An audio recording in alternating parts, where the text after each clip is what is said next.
Halo semua, selamat datang di podcast kami. Saat ini kami akan membahas topik yang berjudul seleksi karyawan.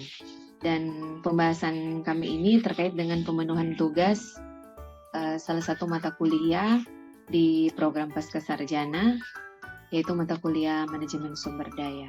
Dan saya sendiri, saya akan memperkenalkan diri. Nama saya Miranda Wakari. Saya adalah mahasiswa S2 program Pascasarjana Fakultas Ekonomi dan Bisnis Magister Manajemen di Universitas Samratulangi Manado. Dan saya tidak sendiri, saya bersama dengan rekan saya. Silakan memperkenalkan diri. Ya, terima kasih Bu Miranda. Di sini dengan saya Gerson Otapal Sejaran. Saat ini saya juga sedang menempuh studi di program Magister Manajemen Prodi Fakultas Ekonomi dan Bisnis di Samratulangi, Sulawesi Utara. Oh ya Bu, pembahasan kita hari ini sepertinya sangat-sangat menarik ya Bu, tentang seleksi karyawan. Nah, kita kayaknya mau memiliki background yang sangat berbeda Bu. Saya sebagai ASN dan Ibu di bank gitu. Iya. Mungkin bisa kita saling bercerita Bu, yang tentang seleksi yang pernah kita lalui dulu Bu. Ibu tahun berapa Bu? Pada saat masuk sampai diterima ya. Iya Ibu. Mungkin kalau dari saya sendiri, jadi saya ceritakan sedikit pengalaman ketika saya mengikuti proses seleksi di perbankan atau di tempat saya. Jadi waktu itu kita mengikuti seleksi berkas. Jadi kita memasukkan berkas dulu, tapi kita tahu ada penerimaan itu dari info dari media massa. Dan juga ada info dari mulut ke mulut. Kan kalau dulu memang masih jarang kan penggunaan sosial media. Jadi dulu masih menggunakan surat kabar atau koran. Kalau di sini sih yang di koran itu ya seperti di Manado Post. Jadi kita, iya begitu Pak Gerson. Jadi saat kita lihat, ada buka lowongan ini di salah satu perbankan gitu. Jadi waktu itu kita coba masukkan. Jadi berdasarkan informasi yang ditaruh di surat kabar, jadi persyaratannya apa, yang mau diterima apa, misalnya dia harus sarjana, kemudian dia harus berkelakuan baik, berbadan sehat, dan lain-lain sebagainya. Jadi untuk tahap pertama, waktu itu kita memasukkan berkas lamaran dan menunggu seleksi berkas tersebut. Ketika sudah selesai diperiksa oleh tempat di mana kita memasukkan lamaran kerja, kita dihubungi lewat telepon untuk masuk pada tes selanjutnya atau tahap selanjutnya. Nah, biasanya kalau sudah dapat panggilan seperti itu, biasanya berkas kita itu sudah sesuai dengan permintaan yang lulus berkas dari itu Bu ya? Iya, betul. Jadi maksudnya sudah lulus berkas. Kemudian di saat berikutnya kita masuk pada tahapan selanjutnya, itu tahapan psikotes. Nah, waktu itu memang kita ada banyak sekali loh Pak Gerson. Ada sekitar, kalau tidak salah waktu itu ada sekitaran 300 orang lebih. Nah, itu yang diterima saya berapa juga, Bu? Yang diterima waktu itu hanya 100. Hanya 100. Berarti lumayan ya Bu, saingannya 1/3 ya? Iya, betul. Jadi waktu itu seingat saya juga kita ikut psikotes itu tempatnya di Unsrat. Berarti di kampus kita sekarang ya Bu, yang sedang kita jalani ya Bu. Itu dikenal dengan apa ya, ruang Kambun atau apa gitu. Jadi kita tesnya di situ. Nah, untuk psikotes itu sendiri, jadi ada ada bagian-bagiannya. Jadi ada sekitar 7 sampai 8 bagian untuk psikotesnya. Kemudian selesai psikotes, kita melakukan pemeriksaan kesehatan. Nah, setelah itu kita dibilang, nanti menunggu ya dipanggil. Kalau misalnya Anda lulus di psikotes ini, pasti akan dapat telepon untuk masuk di tahap selanjutnya. Itu dulu berapa lama Bu nunggunya Bu? Kalau boleh tahu dari setelah psikotes sampai dipanggil lagi kembali Bu, berapa lama itu? Itu enggak lama sih Pak, kurang lebih 2 minggu lah, 2 sampai 3 minggu. Begitu. Jadi ketika selesai psikotes ini, ya Tuhan, saya ditelepon lagi untuk masuk ke tahap selanjutnya. Jadi tahap selanjutnya itu tinggal wawancara akhir. Nah, wawancara akhir ini jadi kita diwawancarai oleh pihak perusahaan dan ada juga dari pihak ketiga yang digunakan untuk melakukan proses seleksi ini. Ya, puji Tuhan, saya masuk pada tahap yang terakhir dan sampai saat ini saya diterima. Saya diterima masih di Bang Sulut ya. Dan bekerja di kantor saya saat ini. Ya, kalau saya saat ini sudah kurang lebih 15 tahun bekerja. Oh, berarti sudah lama. Sudah kurang lebih bisa dibilang senior ya, Bu. Iya, kurang lebih seperti itulah proses seleksi yang pengalaman saya pribadi yang pernah saya lalui tahap demi tahap sampai sekarang ini saya masih tetap eksis di kantor tempat saya bekerja. Berarti mungkin kalau dari Pak Gerson sendiri seperti apa Pak? Kalau sepertinya ada sedikit perbedaan ya Bu antara seleksi di tempat bekerja Ibu dengan di tempat saya sebagai ASN. Kalau di ASN itu ada terjadi perbedaan Bu. Kalau saya kan di daerah Bu. Di daerah sama pusat tuh ada perbedaan Bu. Kalau di daerah kami tuh hanya mengikuti seleksi administrasi. Setelah lulus seleksi administrasi, habis itu kami lanjut lagi ke SKD. Setelah SKD kami lanjut lagi ke SKB. Nah, setelah SKD dan SKB, nanti nilai SKD dan SKB itu akan digabungkan Bu. Kalau nggak salah itu skor, iya Bu, ya seperti itu. Skornya itu kalau nggak salah 40/60 gitu Bu.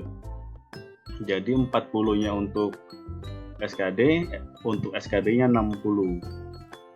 Nah, setelah itu, ya Bu. Wah, sepertinya ada sedikit gangguan jaringan ya Bu. Kita tunggu sebentar ya. Ya Bu, agak sedikit gangguan jaringan ini Bu. Menarik sih Pak.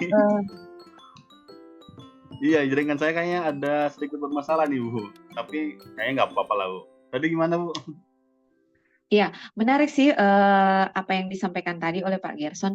Yang saya ingin tahu Pak, itu istilah SKD sama SKB itu apa Pak? Ya kalau SKD itu seleksi kompetisi dasar itu kita memang kalau itu secara umum itu ada TIU, itu ada tes intelijensi umum, ada tes tentang kebangsaan dan tentang kepribadian. Kalau nanti sudah masuk ke SKB itu nanti jatuhnya ke bidang yang kita tempati. Saya kan saya kan mengambilnya kan analis ketahanan ekonomi. Jadi pada saat tes SKB itu memang sudah menjurus ke tentang ketahanan ekonomi. Ya, jadi dia seperti itu. Jadi cuma ya sudah per bidang jatuhnya Bu. Sepertinya jaringannya kembali agak sedikit bermasalah ini. Tapi sepertinya masih oke sih, masih boleh. Kita tunggu sampai Ibu Miranda bisa join lagi. Iya Bu, jaringannya sepertinya kurang mendukung ini Bu.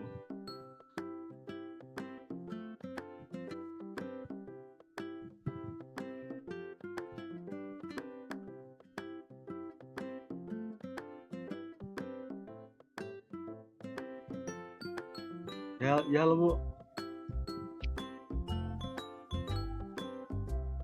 Bu, kayaknya jaringan saya kayaknya Bu yang lagi trouble ini Bu. Ya Ibu, sekarang kan lagi heboh nih Bu tentang seleksi PNS nih 2024. Nah, untuk tahun ini tuh ada sedikit perbedaan Bu dari tahun-tahun yang sebelumnya. Tahun 2024 ini terjadi dua jenis seleksi Bu. Yang pertama tuh untuk PNS, yang satunya untuk P3K. Jadi ada perbedaan Bu. Kalau yang untuk PNS-nya itu untuk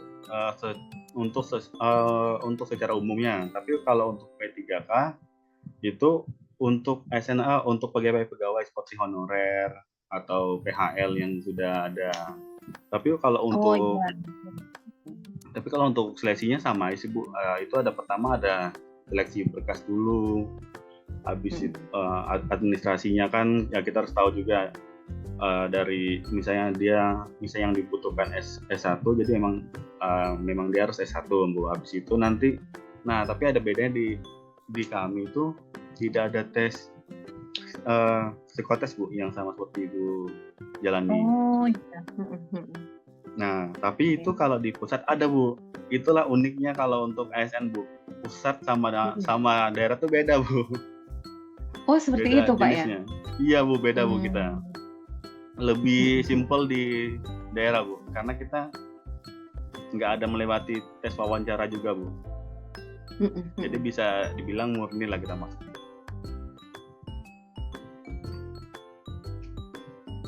Oke. Kalau Pak Gerson sendiri sudah berapa lama di pemerintahan, bekerja di pemerintahan? Saya itu bisa dibilang baru ya Bu. Saya tuh lulusnya tuh, saya dapat PNS tuh angkatan 2022 Bu. Kebetulan tuh juga paksaan dari orang tua sih Bu itu. Oh seperti itu ya Pak. Iya, kalau pada saat saya. di mana Pak? Ya Bu. Bisa tahu S1-nya di mana Pak? S1 saya ngambilnya di Jogja kemarin di Universitas Kristen Immanuel. Saya kebetulan juga S1-nya manajemen Bu. Jadi connect sama apa yang saya jalani saat ini Bu. Iya. Kalau Ibu S1-nya di mana Bu?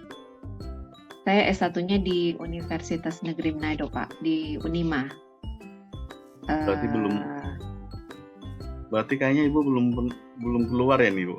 Kayaknya perlu sekali kerja atau kemana gitu Bu, ke luar Manado Bu, menikmati suasana baru Bu. Kita harus mengabdi di daerah sendiri Pak. Siap Bu. Saya kayaknya sudah kelamaan di luar Manado deh Bu. Saya cuma numpang lahir di Manado Bu. Iya, oke. Oke, kita lanjut Pak ya. Jadi kalau menurut catatan saya nih Pak, ini ada pengertian rekrutmen menurut para ahli. Nah, kalau menurut catatan saya ini, rekrutmen itu sendiri adalah proses menghasilkan suatu kelompok pelamar yang memenuhi syarat untuk pekerjaan-pekerjaan organisasional. Ini menurut Mathis dan Jackson tahun 2006. Kemudian seleksi itu sendiri merupakan tahapan setelah rekrutmen. Nah, berarti kalau dari teori ini, kalau menurut pemahaman saya, berarti dia prosesnya direkrut dulu. Orang-orang yang dibutuhkan itu direkrut dulu, kemudian diseleksi. Seperti itu ya Pak?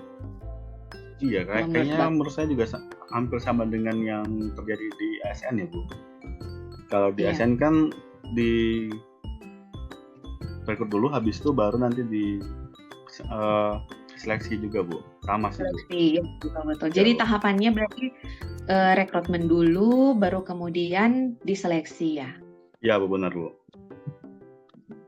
Kan nanti kan kalau di SN kan dibuka lowongan nih, yang gembor-gembor nih sudah dari beberapa bulan yang lalu gitu kan Bu. Akhirnya dibuka pada bulan Agustus. Nanti kalau di SN tuh tesnya lumayan lama Bu. Terakhir itu sampai pemberkasan tuh pada bulan Januari 2025. Iya. Oke. Pak, ini juga ada catatan saya nih Pak. Di sini ada jenis-jenis seleksi. Menurut Sainal tahun 2015 itu ada dua Pak. Jadi ada yang pertama seleksi administrasi dan yang kedua itu ada seleksi secara tertulis.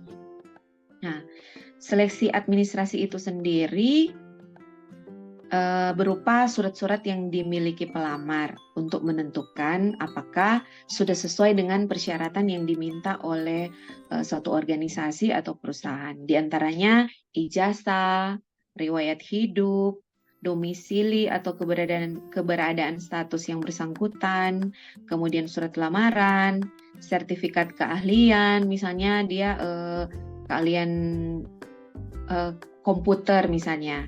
Kemudian ada pas foto, ada kopi identitas, yaitu KTP, paspor, SIM, dan sebagainya. Kemudian ada juga pengalaman kerja, umur juga harus diinformasikan, jenis kelamin, dan status perkawinan. Itu semua seleksi administrasi. Dan untuk seleksi secara tertulis di sini ada macam-macam sih Pak. Jadi kalau di sini menurut catatan saya ini untuk seleksi secara tertulis itu ada tes kecerdasan atau intelligence, kemudian ada tes kepribadian atau personal test, ada tes bakat, aptitude test, ada tes minat atau disebut interest test, kemudian ada tes prestasi atau disebut dengan achievement test. Oh iya, ini juga ada yang terakhir, seleksi tidak tertulis. Nah, seleksi tidak tertulis ini seperti yang sudah kita perbincangkan tadi, Pak. Jadi itu kalau seleksi tidak tertulis itu wawancara atau praktek atau tes kesehatan atau tes medis begitu. Ya, tapi ada ini yang saya tadi katakan, kalau di SN tuh ada perbedaan antara pusat dan daerah. Kalau di pusat itu ada tes wawancara. Kalau di daerah itu tidak ada Bu. Itu yang membuat daerah itu lebih simpel sih Bu. Mungkin sesuai kebutuhan lah Pak ya. Iya Bu, benar ya betul. Kalau yang di selanjutnya mungkin ada, kalau di catatan saya ada tahap-tahap seleksi ya Bu. Kalau yang pertama itu ada seleksi surat lamaran, ada wawancara awal, ada tes tertulis secara umum, ada tes psikotes, yang kelima ada wawancara kedua, yang keenam ada tes kesehatan atau medical test, yang ketujuh ada wawancara atasan langsung, yang ke-8 ada keputusan penerimaan, yang ke-9 penempatan. Ya. Nah kalau di tempat Ibu, ya Bu, gimana Bu? Biasanya kalau di tahap-tahap seleksi ini ketika sudah sampai pada titik paling terakhir itu pasti sudah deg-degan ya Pak. Ini diterima atau enggak? Iya Bu. Ya, tapi untungnya Bu kalau di SN itu, kalau di PNS kita itu sudah bisa Bu untuk menghitung atau menebak itu. Kita sudah kita tuh dapat atau tidak Bu dari hasil SKB dan SKB tadi Bu. Itu kalau gitu, Pak, iya Bu. Sudah bisa diprediksi ya Pak. Iya. Kalau untuk saya kemarin tuh yang daftar di formasi saya itu ada 6 Bu. Dan yang lulus sampai SKB cuma saya sendiri. Jadinya pada saat SKB, kalau kata teman saya tuh yang penting datang di dalam ruangan pas tes SKB sambil buat kopi katanya Bu. Gitu. karena saingan saya sudah nggak ada Bu. Jadi katanya sudah otomatis dapat katanya Bu. Oh iya, oke. Jadi itu enaknya Bu. Iya, menarik sekali sih ini Pak. Jadi kalau pengalaman saya waktu pas kita sudah diberitahu keputusan penerimaan dan paling terakhir itu penempatan kan. Jadi waktu kemarin saya itu Pak di perbankan, ketika sudah diterima memang kita ikut training selama 1 bulan. Jadi kita digodok semaksimal mungkin selama 1 bulan kita dilatih. Kemudian setelah selesai 1 bulan kita itu ditempatkan. Jadi pas selesai kita training 1 bulan, agak deg-degan juga Pak ketika kita mau mendengar penempatannya di mana kan. Waktu kita tanda tangan kontrak kan Pak. Jadi waktu kita diterima saja, Bu. Jadi waktu kita diterima terus kita tanda tangan kontrak itu bunyinya bersedia ditempatkan di mana saja. Nah, itu Bu. Ya, sementara kalau di tempat saya atau di kantor saya kan itu ada yang di pulau, kantornya ada cabang yang di pulau, ada yang di daerah Bolmong, pokoknya ada yang jauh-jauh Pak begitu. Jadi waktu kemarin kita itu dengar pengumuman penempatan, ya ada yang senang, ada yang sedih, ada yang sedih. Ada yang sedih karena ketika ditempatkan, aduh jauh dari keluarga, begitu. Jadi pulangnya seminggu sekali. Tapi kalau ada teman-teman lain yang ditempatkan di daerah asal, ya itu senang sekali karena memang kantornya pasti berdekatan dengan rumah. Nah, waktu saya sendiri waktu itu karena perempuan ya, jadi yang bagian di jauh-jauh itu bagiannya para laki-laki begitu Pak, teman-teman saya yang laki-laki. Jadi yang perempuan itu ditempatkan di daerah asal. Jadi waktu saya kemarin itu ya saya ditempatkan di Tondano, gitu. Berarti hampir sama kayak kami Bu. Tapi kami itu setelah penempatan sih Bu. Kan kami terima SK dulu kan Bu. Terima SK, sudah masuk kantor. Nah, kalau kami itu tidak langsung dikatakan sebagai seorang PNS Bu, tapi pertama kami itu dibilang CPNS Bu, kami masih calon Bu. Nah, oh iya, iya, kami masih CPNS Bu. Jadi kami itu setelah 2 bulan masuk kantor nih Bu, baru habis itu kami mengikuti yang namanya pelatihan dasar kepemimpinan. Itu kami selama hampir 6 bulan Bu. Hampir 6 bulan kami mengikuti itu. Wah, itu juga lumayan seru sih Bu. Tapi ingat ya Bu, angkatan kami itu lumayan beruntung Bu. Angkatan sebelum kami itu yang latih dari TNI atau polisi. Tapi pas zaman kami, yang latih kami ya sesama teman kami aja Bu. Jadi wah iya, kami benar-benar ngerasa beruntung sih Bu di situ. Cuma kan katanya kalau nggak lulus di situ diberhentikan sebagai seorang PNS. Tapi ternyata semuanya lulus aja sih Bu. Kalau di kami seperti itu sih Bu.